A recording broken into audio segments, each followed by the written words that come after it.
सकता हूँ, आपको पर्सनली भी भेजता हूँ। बिल्कुल। हेलो पवन सर, हितेश शक्य से एक क्वेश्चन है कि how Rothschild control Indian bureaucracy like appointment of secretaries. देखो, ब्यूरोक्रेसी जो है भारत की, तो वो तो मतलब देश आजाद हुआ था ना, तभी से उन्होंने ऐसी व्यवस्था बनाई थी कि भी जो नेता लोग हैं वो लोग कभी ऊपर नीचे हो जाए, अल्टी पल्टी कर दें, तो उनके ऊपर पूरा सर्विलांस रहे, हमारे पास सूचना रहे, और अगर वो कोई उल्टे सीधे कानून छापते हैं तो उनके पास उसकी पूरी खबर रहे और रोकने का समय रहे। इसके लिए उन्होंने जब 47 में जब ब्रिटिश गए थे, तब भी वो इस तरीके का एडमिनिस्ट्रेटिव स्ट्रक्चर बना के गए। जैसे एग्जाम्पल के लिए राष्ट्रपति भवन है, तो वहां पे पहले वायसराय रहता था, अभी वहां पे राष्ट्रपति रहता है। हम वहां पे ब्रिटेन में ये सिस्टम राजा का क्यों है, क्योंकि वहां पे हो रहे थे, जब वोटिंग राइट आए और तय हुआ भाई वोट देने से पीएम बनेगा, तो राजा का क्या करना, तो राजा का क्या करें, तो रॉयल फैमिली का, तो उन्होंने कहा भाई इसको ठप्पे मारने के काम दे दो। तो उन्होंने अपने उसके अंदर, सिस्टम के अंदर, एडमिनिस्ट्रेटिव स्ट्रक्चर में, कि प्रधानमंत्री जो कानून पास करेगा उस पर ठप्पा ये राजा लगा देगा। तो ये काम उधर दे के रखा। भारत में तो कोई ऐसा कुछ था नहीं, पर उन्होंने ये मैकेनिज्म बनाना था मतलब चेक एंड बैलेंस का, तो उन्होंने राष्ट्रपति बिठा दिया। और वो राष्ट्रपति का काम क्या रखा कि प्रधानमंत्री जो कानून छापेगा वो राष्ट्रपति के पास जाएगा। राष्ट्रपति 6 महीने तक उस कानून को साइन करे ना करे, वो राष्ट्रपति की इच्छा। तो उन्होंने राष्ट्रपति और राष्ट्रपति भवन, ये पूरा मतलब ये जब वो गए थे तभी अपने वफादारों को यहाँ बिठा के गए थे, ताकि कल को जवाहरलाल अगर कोई भी ऐसा कानून छापता है जो उनके हितों को खिलाफ है, उनके और उनके जो यहाँ वफादार घराने थे, जैसे गोदरेज हुआ, टाटा हुआ, और उस समय के जो भी उनके वफादार एलिट थे, उन सबको, वो सब अंग्रेजों के गुलाम थे। गुलाम मतलब उनके वफादार थे, क्योंकि वो लोग की मशीनों पे उनके धंधे चलते थे। ये जितने भी उस समय उद्योगपति थे, इनकी जो ये पैसा क्यों बना रहे थे, क्योंकि इनके पास कारखाने थे, और वो कारखाने में जो मशीनें होती थी वो भारत में बनती नहीं थी, वो कारखाने ब्रिटिश सप्लाई करते थे। तो इनका धंधा और इनका रसूख किस वजह से था, इनका ब्रिटेन के मैन्युफैक्चरिंग से सप्लाई चेन बना हुआ था। तो तो इसलिए इन्होंने राष्ट्रपति भवन बनाया, और वहां पे ये सिस्टम बना दिया कि भाई अब कोई कानून जाता है, अगर वहां पे प्रधानमंत्री मान लो कोई कानून छापना चाहता है, तो राष्ट्रपति भवन एक ऐसी जगह बन गई, एक ऐसा टापू है जो उस कानून को 6 महीने रोक सकता है। वहां से उनको कानून गैजेट में आए, उसके पहले राष्ट्रपति का ठप्पा आएगा, और उसके लिए वो कागज पहले राष्ट्रपति के पास जाएगा, और उसके राष्ट्रपति भवन में जो ब्यूरोक्रेसी बैठी है उन सबको मालूम हो कि भाई ये वाला कानून छापने की कोशिश पीएम कर रहा है, तो वो अपने जो उनको सैलरी दे रहे हैं, सरकार तो सैलरी देती है, बाकी उनको सैलरी जो एलिट है वो भी उनको पिछले हमेशा से लगातार उनको उपहार, पैसे, वेतन सब देते हैं, और अपने वफादारों को ही वहां पे बिठाया जाता है। तो वहां से उनको इन्फॉर्मेशन चली जाती है कि ये वाला कानून आने वाला है, ये ठप्पा लगने के लिए यहाँ राष्ट्रपति भवन में पहुंचा है। तो अगर उनको उससे कोई फायदा उठाना है तो वो उसके हिसाब से कदम उठाएंगे, अगर उनको रोकना है तो वो बोल देंगे कि भाई ये कानून को रोको अभी, तो वो रुक जाएगा। अभी जैसे नोटबंदी का फैसला है, अब नोटबंदी छापनी है प्रधानमंत्री को, तो वो गैजेट में जाएगी कब, जब प्रधानमंत्री ने लिखा नोटबंदी का कानून, और उसको भिजवाना पड़ेगा पहले राष्ट्रपति भवन, राष्ट्रपति भवन से साइन होगा तभी नोटबंदी होगी। तो अब राष्ट्रपति भवन ने बोल दिया भाई अभी 2 महीने बाद में साइन करेंगे, तो 2 महीने के लिए कानून रुक गया ना। तो 2 महीने से उनको पहले से पता है, अगर उनको रोकना है तो बाद में इसके लिए कदम उठा सकते हैं। तो ऐसे करके ये मैकेनिज्म बनाया हुआ है। भारत में कोई भी कानून है, उसको उनको अगर छापना है तो ये राष्ट्रपति वाला रूट डाल दिया। अब इस पद की जरूरत ही नहीं है, इसका कोई मतलब ही नहीं है भाई। पूरे देश में चुनाव हुए, इतने भोपू बजे, 545 लोग चुनाव लड़के जीत के आए, उन्होंने मिलके पीएम बनाया, संसद है, वो बोल रहे हैं ये कानून छापना है, तो वहां पे एक राष्ट्रपति बैठा है, उसका क्या रोल है, वो ठप्पा लगा के बताएगा क्या? बहुत सारे कानून होते हैं जिनको छापने में आपको एकदम मतलब इमीडिएट छापना पड़ सकता है। अगर उस समय इस टाइप का जो ये व्यवस्था है ये उसको रोक देती है।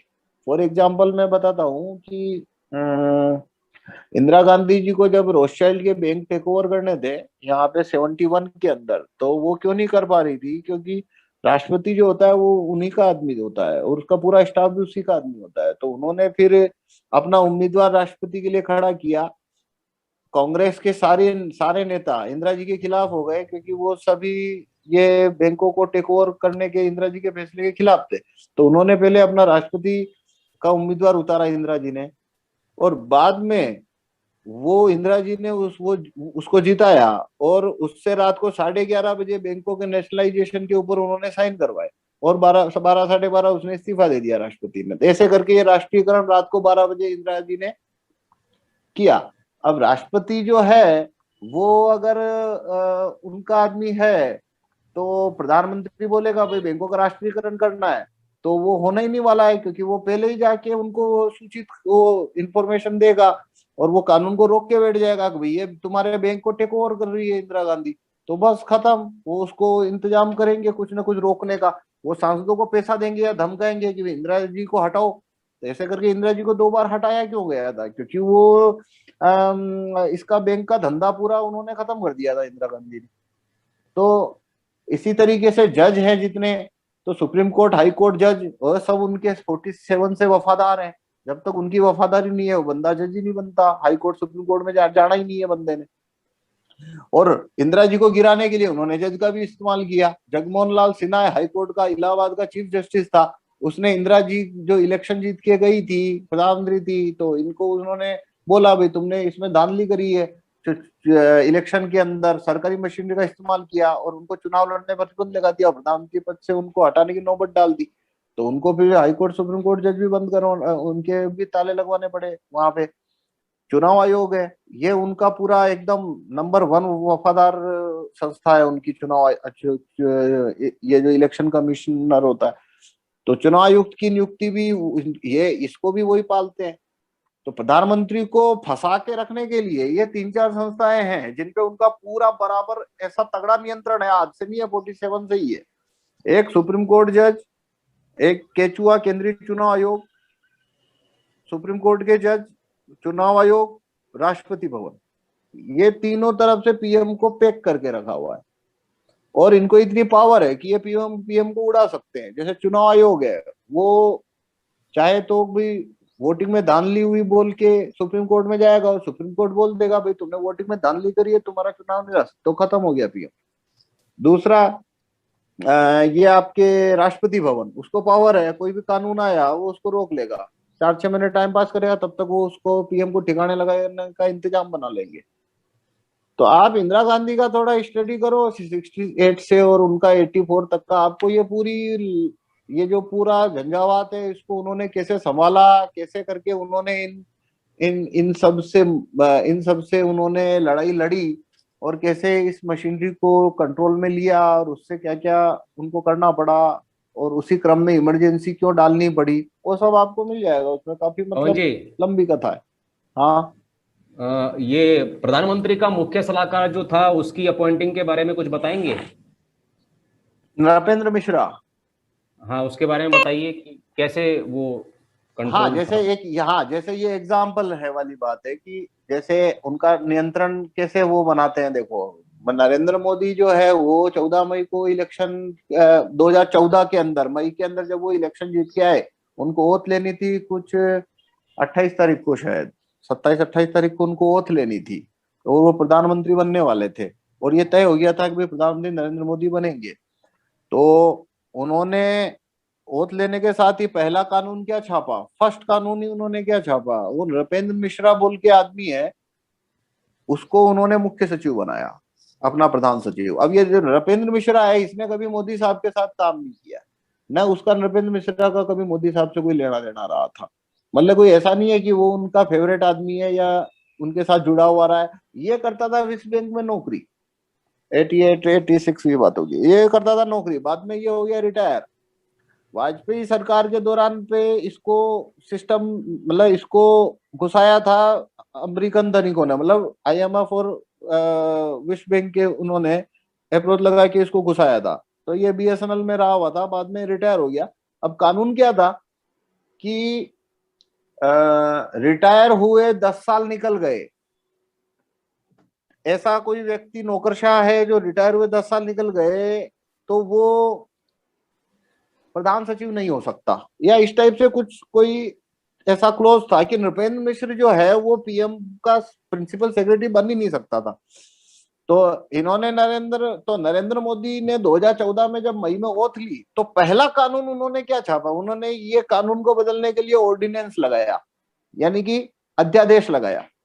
और वो रातों रात अध्यादेश के ऊपर सारे कांग्रेस वालों ने भी ठप्पे मारे, इन्होंने भी ठप्पे मारे, और वो अध्यादेश पास हो गया। अध्यादेश पास किया और अगले दिन नृपेंद्र मिश्रा को अपॉइंटमेंट मिला। पहला कानून ये है। और नृपेंद्र मिश्रा ने जैसे ही अपॉइंट हुआ, अब नृपेंद्र मिश्रा क्या है, अब नृपेंद्र मिश्रा ब्यूरोक्रेसी में नंबर 1 पोस्ट है ना, प्रधान सचिव, मतलब प्रधानमंत्री के बाद सेकंड नंबर हो गया, मतलब वो उसका हाथ पैर कान आंख मुंह सब होता है। प्रधान सचिव है तो पीएम का दफ्तर है, उसकी कुर्सी के बराबर में वो खड़ा रहता है। प्रधान सचिव का उतना हैसियत और उतनी औकात होती है। एक कागज उसकी टेबल से उठ के चलेगा तो पहले प्रधान सचिव के पास जाता है, मतलब प्रधान सचिव की का इतना ज्यादा ऊंचा ओहदा है कि पीएम जो भी करे प्रधान सचिव से छुप नहीं सकता किसी भी हालत में।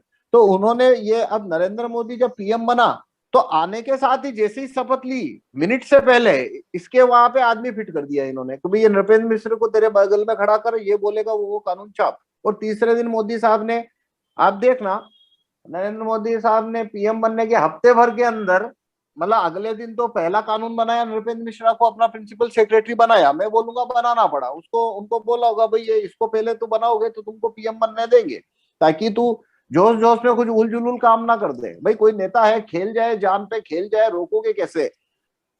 तो जान पे खेल ना जाए उसके लिए ये सब व्यवस्था होती है ना, कोई जान पे भी खेलने जाए तो हमें लॉस ना दे दे, तू तेरी जान दे दे पर हमको लॉस ना होना चाहिए तेरी जान के बदले। तो नृपेंद्र मिश्रा को बनाया और उसके बाद में उन्होंने तीसरे दिन ही इसने 3-4 कानून छापे मोदी ने।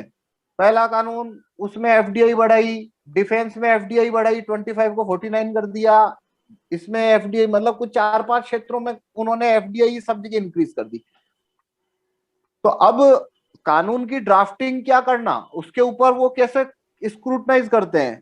जैसे प्रधान सचिव है, ऐसे ही जितने कैबिनेट मिनिस्टर है, इन सब के जो प्रधान सचिव है वो सारे उनके वफादार होते हैं। रॉकफेलर, रोथस्child, टाटा, अडानी, अंबानी, ये जो एलीट है जो पिछले कई सालों से जिनकी नेताओं पे, मीडिया पे, इन जजों पे पकड़ बना के रखे हैं, उनको पता है नेता आएगा जाएगा आएगा जाएगा चलता रहता है। कभी गुजराल है, कभी देवगौड़ा है, कभी मनमोहन, कभी वाजपेयी है। पर ब्यूरोक्रेसी के अंदर जो सेक्रेटरी बैठा है वो 30 साल से बैठा है, वो उसको सब पता है किसके पास क्या चल रहा है, कौन सी फाइल कहाँ पे क्या, सारी मशीनरी तो उनके पास है, इंफॉर्मेशन उनके पास है, कौन सा पुर्जा किधर चला किधर गया सारा। उस चक्रव्यूह के अंदर तो वो सेक्रेटरी बैठा है। क्या ड्राफ्टिंग हो रही है, वो ड्राफ्टिंग तो सेक्रेटरी करवा रहा है, सेक्रेटरी खुद कर रहा है। नेताओं को कोई खबर होती है कानून में क्या लिखा है?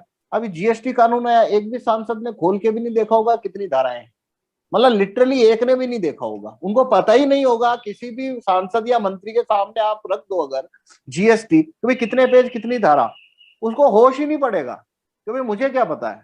उनके सामने बिल आता है, ठप्पे मार देते हैं। तो ये ड्राफ्टिंग कौन करता है? जो ड्राफ्टिंग करेगा वो है मिनिस्ट्री में जो प्रधान सचिव बैठा है, उसकी सुपरविजन के अंदर ड्राफ्टिंग होती है। तो वो ड्राफ्टिंग करने वाले लोगों को वो बराबर अपने वफादार होने चाहिए, उस हिसाब से उन्होंने व्यवस्था आज से नहीं, वो 70 सालों से बना के रखा है। और इस तरीके से वो कानूनों को कंट्रोल करते हैं। ओके, हेलो, मतलब अगर आप एलिट के सामने कोई कानून छापने जाओगे ना,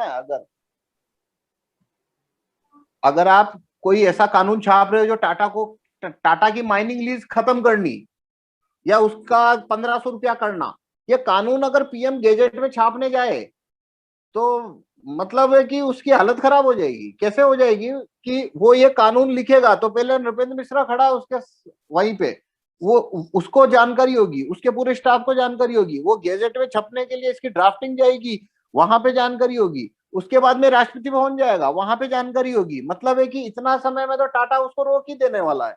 वो सांसदों को बोलेगा भाई ये मेरी लीज कैंसिल कर रहा है, तो मोदी की स्थिति वहां पे फंस जाएगी। तो मतलब इस टाइप के कानून छापना वो ऐसा आसान नहीं है, क्योंकि सब तरफ से उन्होंने अपना पूरा व्यवस्था बना के रखा है।